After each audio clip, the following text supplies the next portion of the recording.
There's an interesting story that is currently going around the world. It happened in Indonesia where the locals came across some creature that they had certainly never seen before. People acted savagely. They took the creature that looked extraterrestrial for an actual alien, after which they dealt with it with extreme cruelty. However, as it turned out later, the truth was very sad. The incident took place in the forest of Indonesia several years ago.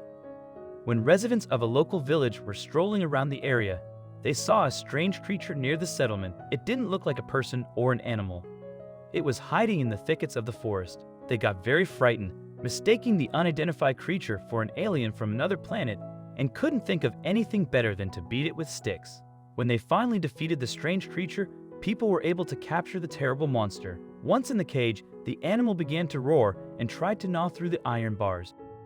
Looking at the behavior of this creature, the locals were horrified and immediately called the reporters. They were hoping to get rich by capturing a creature previously unknown to science. However, I think you already guessed that nothing sensational happened. The animal rights activists came to the strange call with the journalists. The villagers then heard many angry words directed at them and had to apologize for their behavior. It turned out that the unfortunate hunters did not catch some creature previously unknown to science or an extraterrestrial being, but rather a weak and sick Malayan bear. After the incident, the prisoner had to be urgently taken for rehabilitation and jumping ahead. I'd like to say that it took the volunteers several weeks to gain the animal's trust after the brutal attack on it, and it was a very difficult process. They gave it treats and tried to show in every possible way that it was safe. Now, after being examined by a vet, it turned out that the bear was seriously ill.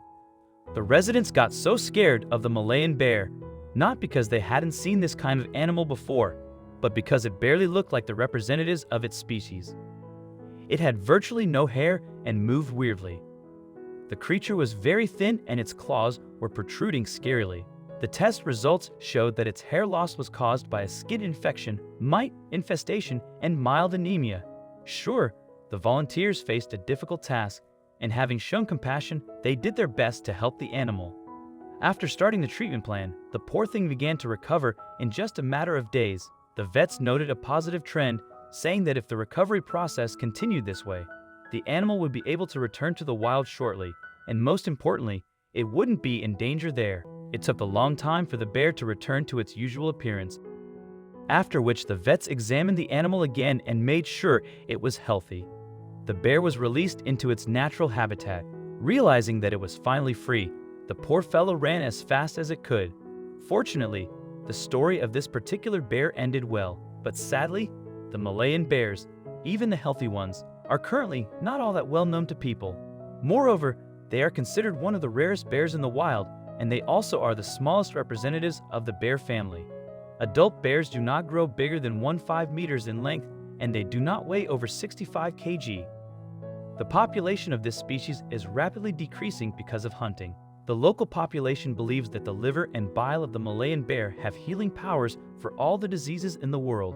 Unfortunately, their size and inability to protect themselves from the two-legged representatives of civilization make them very vulnerable.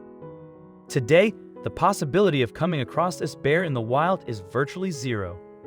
The Malayan or sun bears have been long listed in the Red Book, and if the bears see people, they try to hide from them in the thickets of the forest. But as you can see, this doesn't always save them from people. And besides, there are also those cases where people keep these animals in captivity on special farms for the extraction of their bile, and especially brave ones even keep them as pets.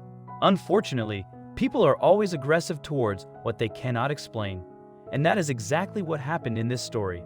It's great that there are organizations that help wild animals, and let's hope that thanks to their efforts, we'll be able to preserve the population of the animals listed in the Red Book.